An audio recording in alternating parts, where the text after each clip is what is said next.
A very good morning to all. Welcome to St. Wilfred's Law College online classes. Today I am going to discuss about the Order 13.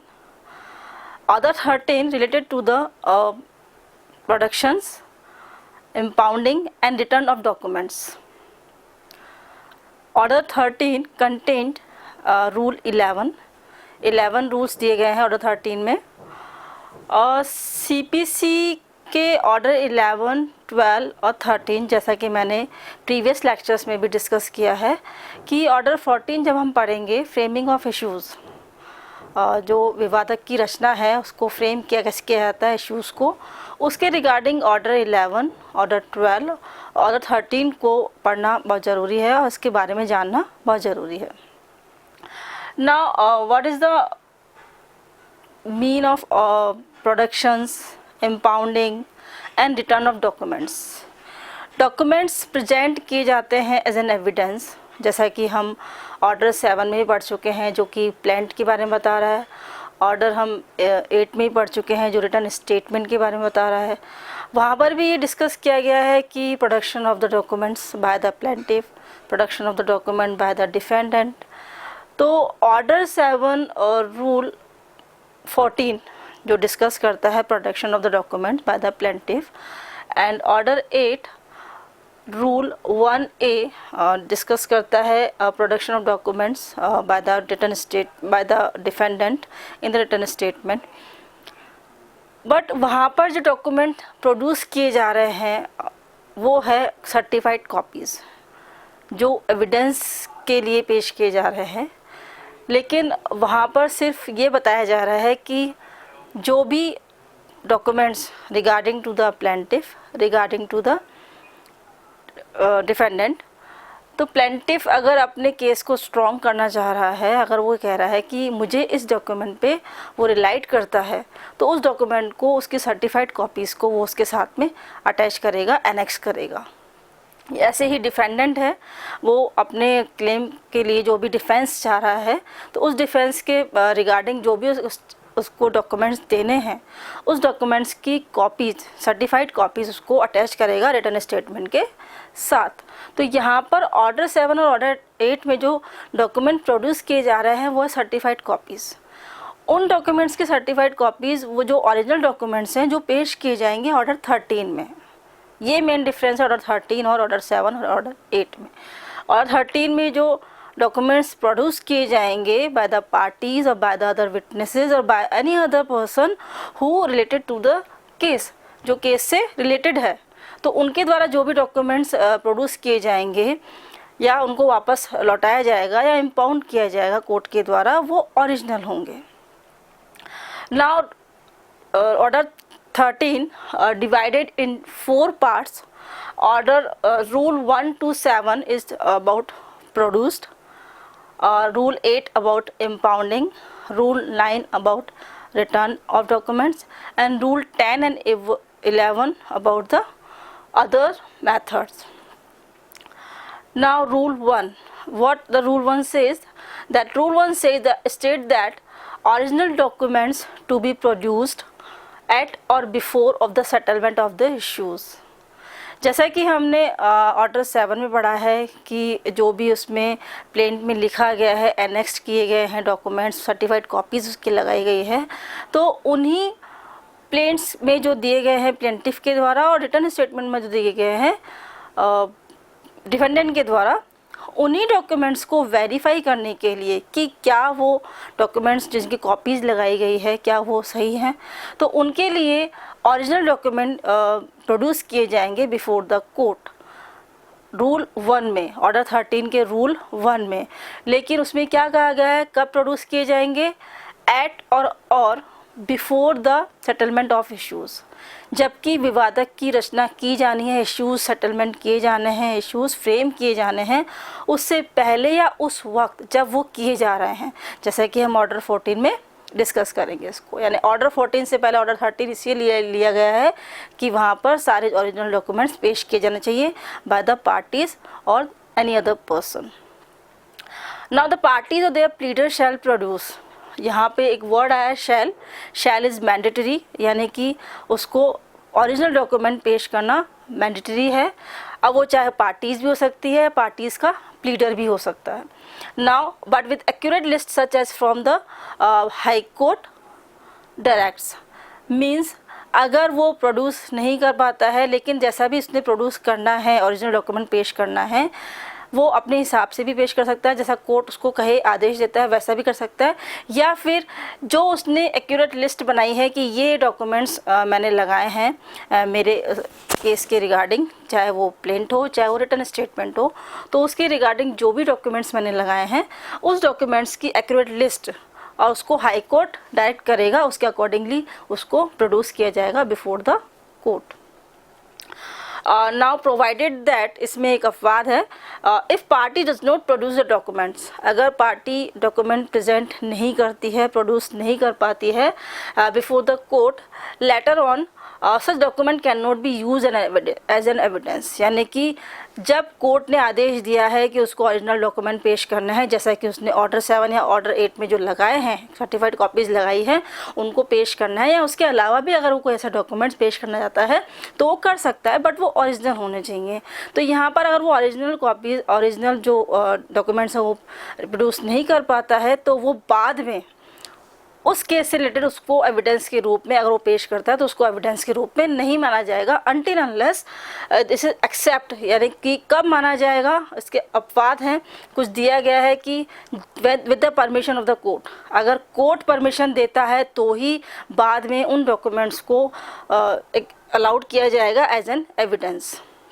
Secondly, documents can be used for cross examination of the witness, और अगर court order देता है तो उनके witness के cross examination के लिए उन डॉक्यूमेंट्स को यूज़ किया जा सकता है। And the third is for refreshing memory of the witnesses, यानी कि पार्टीज़ की जो विटनेसेस हैं, जो साक्षी हैं, उनकी मेमोरी को रिफ़्रेश करने के लिए भी उस डॉक्यूमेंट को एविडेंस के तौर पे यूज़ किया जाएगा, बट कब, जबकि कोर्ट अगर परमिशन देता है तो। अदरवाइज़ अगर वो टाइमली डॉक्यूमेंट प्रोड्यूस नहीं करता है तो उसको एविडेंस के तौर पे पेश नहीं किया जाएगा।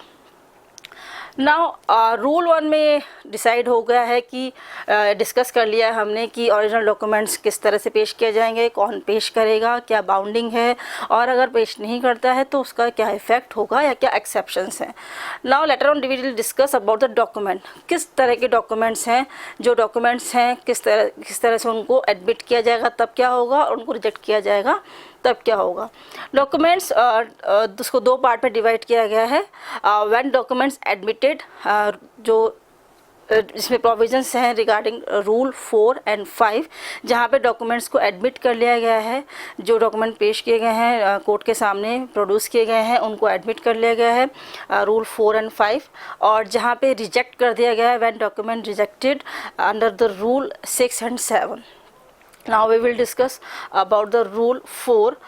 Rule 4 state that endorsement of documents admitted in evidence, यानी कि जो भी डॉक्यूमेंट्स एडमिट किए जाएंगे, जिनको कोर्ट के द्वारा एडमिट कर लिया जाएगा, उसको एंडोर्स किया जाएगा कोर्ट के द्वारा और एविडेंस के तौर पे उसको माना जाएगा। एंडोर्समेंट में कुछ 4 पॉइंट्स दिए गए हैं, उन पॉइंट्स को कोर्ट फॉलो करेगा। लाइक जैसे ही वो एंडोर्स होंगे, the court shell endorse the following things, जो 4 चीज़ें हैं इसमें दी हुई हैं। फर्स्ट, जो भी डॉक्यूमेंट्स लेगा उसके ऊपर number and title of the case, court का केस का नंबर लिखा जाएगा और उसका टाइटल लिखा जाएगा, किस रिगार्डिंग वो किस केस के रिगार्डिंग वो डॉक्यूमेंट पेश किया गया है। Secondly, nature of person to produce the document, जिस पर्सन ने डॉक्यूमेंट प्रोड्यूस किया है, whether plaintiff, whether defendant, whether defendant or any other person who is interested on that particular document or particular case, तो उसका nature of person कि वह person जिसने produce किया है उसको उसका नाम, एड्रेस सब कुछ मेंशन किया जाएगा डॉक्यूमेंट्स के पीछे। And date of produced of documents, यानी कि date of production of documents, जो जिस दिन उसको प्रोड्यूस किया जाना है उसकी डेट मेंशन की जाएगी। And the last statement regarding admissions और एनी फैक्ट रिगार्डिंग एडमिशंस जो भी स्टेटमेंट हैं, जो भी उसमें डॉक्यूमेंट्स लगाया गया है वो किस रिगार्डिंग लगाया गया है, उसके फैक्ट वो सब उसमें एडमिट किए जाएंगे कि इसको एडमिट कर लिया गया है, वो सब कुछ उसमें मेंशन किया जाएगा अकॉर्डिंग टू रूल 4। और उसके बाद में नीचे जज के साइन होंगे या फिर इनिशियल होगा, यानी इनिशियली वो साइन करेंगे। तो ये सब चीज़ें, ये जो सब रूल्स है जो रूल 4 में दिए गए हैं कि जब कोई भी डॉक्यूमेंट एडमिट कर लिया जाएगा तो आगे क्या प्रोसीजर फॉलो होगा। अब रूल 5 इसी की रिगार्डिंग कहता है endorsement of copies of admitted entries in books, accounts, records और लेजर। यानी कि ऐसा कोई भी जो बुक्स हैं, हाँ बिजनेस बुक्स है जिसको हम बही खाता भी कहते हैं, लेजर्स है, अकाउंट्स हैं, अगर वो नहीं लाई जा सकती कोर्ट में, क्योंकि वो उतना मतलब पर्सनल बुक होती है कि उसको कोर्ट में नहीं लाया जा सकता, या फिर इतना हैवी होता है कि उसको हम प्रेजेंट नहीं कर पाते, इतनी बड़ी होती है, तो वहाँ पर कोर्ट ये कहता है कि उसकी कॉपीज़ जो सर्टिफाइड कॉपीज़ हैं उसको वो एक्सेप्ट करे और उसके बाद में उसको उसी तरह से एंडोर्स किया जाएगा जिस तरह से रूल 4 में एंडोर्स किया गया है। तो यहाँ पर ओरिजिनल डॉक्यूमेंट्स को एंडोर्स किया जाएगा और यहाँ पर रूल 5 में ऐसे जो डॉक्यूमेंट्स हैं जो कोर्ट में प्रोड्यूस नहीं हो पाते हैं, like records, any ledger, any books, business books और एनी अकाउंट्स, जो भी प्रेजेंट नहीं हो पाते हैं उनकी सर्टिफाइड कॉपीज़ को एंडोर्स किया जाएगा bye the court. Now rule 6 and 7. Rule 6 and 7 specifically mention about the rejected of the documents. यानी ऐसे डॉक्यूमेंट जो रिजेक्ट कर दिए गए हैं उनको रिजेक्ट क्यों किया गया है, किस तरह से किया गया है। जैसा कि रूल 3 में हम पढ़ते हैं, रूल 3 कहता है रिजेक्शन ऑफ इररिलेवेंट और inadmissible document. Rejection of irrelevant और इनएडमिसिबल डॉक्यूमेंट, यानी ऐसे डॉक्यूमेंट्स जो कि केस से इररिलेवेंट हैं, असंगत हैं, जिनका इस केस से कोई लेना देना नहीं है, और इनएडमिसिबल है जो कि एडमिट करने लायक नहीं है या जिनको अलाउड नहीं किया गया है एडमिट करने के लिए। At any stage of the case after recording of the grounds of such rejected, यानी कि किसी भी केस के किसी भी स्टेज पर कोर्ट को ये लगता है कि जो डॉक्यूमेंट प्रोड्यूस किए गए हैं किसी भी पार्टी के द्वारा, तो उनका अगर उस केस से कोई भी रिलेवेंसी नहीं है, वो इररिलेवेंट है या वो एडमिट करने को अलाउड नहीं करते हैं, कि अगर उनको एडमिट किया गया तो केस पर इफ़ेक्ट पड़ेगा, उसके जजमेंट पर इफ़ेक्ट पड़ेगा, तो वहाँ पर वो इनएडमिसिबल हो जाते हैं और उनको रिजेक्ट कर दिया जाता है by the court according to the rule 3। But rule 6 ही कहता है endorsement on documents rejected inadmissible in evidence, यानी कि ऐसे डॉक्यूमेंट्स जो इनएडमिसिबल हैं और जिनको एविडेंस के तौर पे पेश किया जाना है उनको रिजेक्ट कर दिया गया है, इनएडमिसिबल कर दिया गया है, उसको एंडोर्स किया जाएगा। एंडोर्स करने में हम रूल 4 ही एप्लीकेबल करेंगे। रूल 4 में 4 चीज़ें जो मेंशन की गई हैं, 4 थिंग्स मेंशन की गई हैं, इसमें हम 4 थिंग्स को हटा देंगे, 4th पॉइंट को, और 3 points as it is endorse किए जाएंगे जो कि डॉक्यूमेंट्स रिजेक्टेड किए जा रहे हैं। Like number and title of the suit, number और टाइटल लिखा जाएगा उसके ऊपर। The nature of the person to produce the document, जो डॉक्यूमेंट्स पेश कर रहा है पर्सन, उसका नेचर लिखा जाएगा कि वो प्लेंटिफ है, डिफेंडेंट है, विटनेस है या एनी अदर पर्सन है। लाइक डेट और प्रोडक्शन ऑफ डॉक्यूमेंट्स, कि उसको कब प्रोड्यूस किया गया था उसकी डेट मेंशन की जाएगी। इसी तरह से रूल 6 में एंडोर्स किया जाएगा जो डॉक्यूमेंट रिजेक्ट किए जा रहे हैं। नाउ रूल 4 एप्लीकेबल होगा इस पे। Now rule 7 state about the recording of admitted and return of rejected documents, यानी कि जो भी डॉक्यूमेंट्स एडमिट किए जा रहे हैं और जो भी डॉक्यूमेंट्स रिजेक्ट किए जा रहे हैं उनका रिकॉर्ड रखा जाएगा। इट मीन्स जो भी डॉक्यूमेंट्स एडमिट किए गए हैं, जो अकॉर्डिंग टू रूल 4 एडमिट किए गए हैं, तो उनका रिकॉर्ड रखा जाएगा, और जो रिजेक्टेड किए गए हैं उनको भी रिकॉर्ड में रखा जाएगा कि एविडेंस के तौर पर इनको यूज़ किया गया था पर इनको रिजेक्ट कर दिया गया है, और रिजेक्ट करने के बाद में उनको वापस लौटा दिया जाएगा, जिसको हम रूल 9 में डिस्कस करेंगे।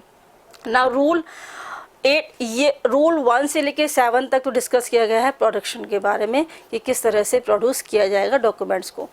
नाउ रूल 8 कहता है impounding. What is impounding? Impounding होता है, इसका मतलब कि एक किसी भी कोर्ट के द्वारा अगर कोई मैटर लाया जा रहा है, उसके रिगार्डिंग कोई भी डॉक्यूमेंट पेश किए जा रहे हैं और उस डॉक्यूमेंट्स को लगता है कि अगर कोर्ट में वापस दे दिया इसको पार्टीज़ को, तो उस पार्टीज़ के द्वारा इसका मिसयूज़ किया जाएगा, इसको डिस्ट्रॉय कर दिया जाएगा अदर पार्टी के अगेंस्ट में, या फिर इसको अगर ये खो जाता है या खो दिया जाए, या फिर इसमें कुछ भी वेरिएशन कर दिए जाएं, तो इस रिगार्डिंग कोर्ट उन डॉक्यूमेंट्स को अपने पास ही रखेगा। इसे कहते हैं इम्पाउंडिंग। यानी कि कोर्ट के द्वारा ऐसे डॉक्यूमेंट्स न लौटाया जाना जब इसके कोर्ट को डाउट हो कि इसमें कोई वेरिएशन किया जाएगा या कोई इसको लॉस्ट कर दिया जाएगा या फिर इसको डिस्ट्रॉय कर दिया जाएगा, या पार्टी अगर इसको लौटा दिया जाता है तो पार्टी इसका मिसयूज़ करेगी फर्दर। तो इसलिए यहाँ पर इम्पाउंडिंग की जाएगी तो रूल 8 में। Now rule 9 is the most important of this order. Rule 9 talks about the return of admitted documents. जो भी डॉक्यूमेंट्स एडमिट किए गए हैं उनको लौटाया जाना, यानी कि ओरिजिनल डॉक्यूमेंट्स वापस लौटाना, लेकिन उसके लिए कुछ फॉर्मेलिटीज़ हैं कब लौटाए जाएंगे। वो पार्टीज़ की एप्लीकेशंस पे भी लौटा सकता है। कोर्ट का जब पूरा हो जाता है तो कोर्ट अपने हिसाब से ऑन इट्स मोशन अपने हिसाब से भी वो वापस कर सकता है। But the first of all rule 8 जब अगर अप्लाई होता है इसके ऊपर कि इम्पाउंड किया गया है किसी भी डॉक्यूमेंट्स को, तो उस डॉक्यूमेंट को रिटर्न नहीं किया जाएगा चाहे उसको एडमिट कर लिया गया हो। Now the rule 9 says the person who produced the documents before the court for returning of such document as per rule of the court shall return the documents. Means जिस पर्सन ने documents को produce किया है, चाहे वो plaintiff हो, चाहे वो डिफेंडेंट हो, चाहे वो विटनेस हो, चाहे वो एनी अदर पर्सन हो, उसने कोर्ट के सामने अगर उसको प्रोड्यूस किया है तो वही रिटर्न होने के लिए एप्लीकेशन फाइल करेगा, रूल्स फॉलो करेगा कोर्ट के जो भी दिए गए हैं, और कोर्ट उनको रिटर्न करेगा। कैसे रिटर्न करेगा? Court after final disposal of the suit or where no appeal lies. Court कब रिटर्न करेगा? जबकि कोई भी सूट जो है फाइनल डिस्पोज हो गया है, वो अंतिम रूप से सुन लिया गया है, उस पर जजमेंट हो गया है और उसके बाद में उस केस की कोई भी अपील नहीं की जानी है। जहाँ पर कोई अपील नहीं होगी, वह there is no appeal, there is appeal not allowed, तो वहाँ पर जो डॉक्यूमेंट्स हैं वो रिटर्न कर दिए जाएंगे। सेकंड पॉइंट है इफ़ अपील लाइज, अगर उस केस की अपील हो रही है, फाइनल डिस्पोज नहीं हुआ है, then after final disposal of the appeal, तो उस अपील के फाइनल होने पर वो डॉक्यूमेंट्स रिटर्न किए जाएंगे।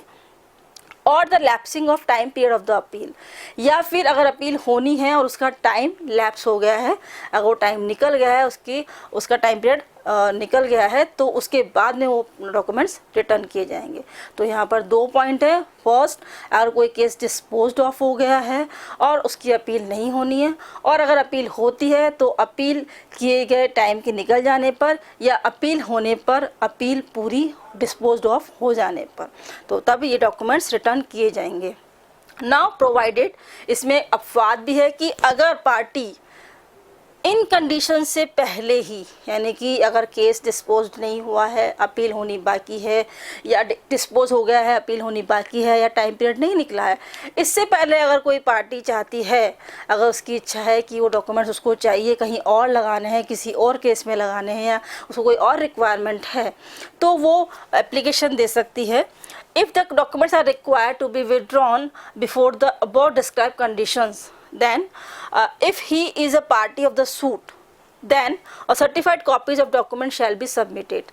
अगर वो पार्टीज़ है, प्लेंटिफ है, डिफेंडेंट है, जिसको वापस से अपने डॉक्यूमेंट्स लेने हैं before the suit disposed of, जो सूट डिस्पोज नहीं हुआ है या अपील नहीं हुई है, तो उसको उसकी सर्टिफाइड कॉपीज़ वापस से उसमें पेश करनी होगी कोर्ट में। और the person or any other party shall submit undertaking of documents shall be produced whenever required.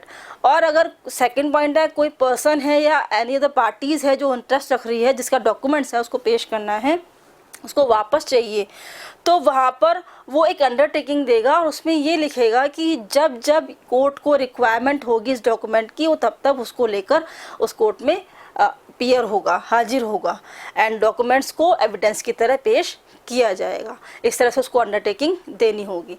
तो यहाँ पे रूल 9 बात कर रहा है रिटर्न ऑफ एडमिटेड डॉक्यूमेंट्स, और कंडीशंस बता रहा है कि कब उसको रिटर्न किया जाएगा और कब रिटर्न नहीं किया जाएगा। Now rule 10 talks about the court can call upon for the documents of the court who has already impound the documents, यानी कि अगर एक कोर्ट के पास कुछ डॉक्यूमेंट्स हैं और दूसरे कोर्ट के पास में जहाँ पर उसने केस लगा रखा है दूसरी पार्टीज़ ने, वहाँ पे भी डॉक्यूमेंट्स हैं और उसको फर्स्ट कोर्ट को वो डॉक्यूमेंट्स चाहिए अपने केस के सॉर्ट आउट करने के लिए, अपने जजमेंट को अच्छा करने के लिए, जस्टिफाई करने के लिए, तो वहाँ पर वो उस दूसरे कोर्ट से डॉक्यूमेंट्स मंगा सकता है या फिर अपने डॉक्यूमेंट्स उस फर्दर कोर्ट में भेज सकता है। ये ऐसा रूल 10 में कहा गया है, लेकिन उसके लिए उसके सिग्नेचर होने चाहिए और वो जस्टिफिकेशन होना चाहिए। ऐसा नहीं है कि ये फ्रॉडली किया गया है या इसको मैलाफाइड इंटेंशन से किया गया है।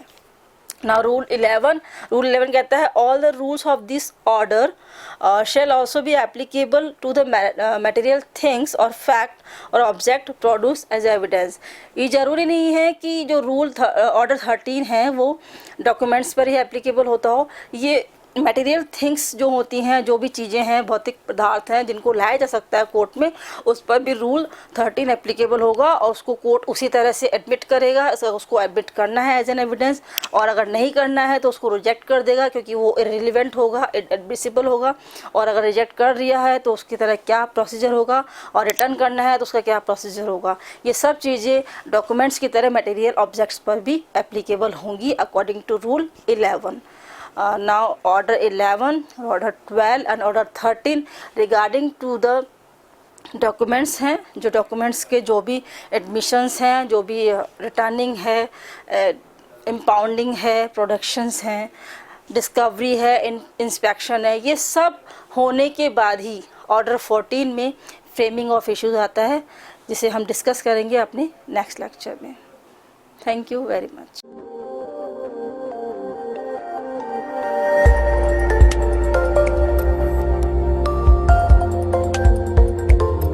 at St. Wilfrid College of Law, Sector 10, Meera Marg, Madhyam Marg, Jaipur, Rajasthan.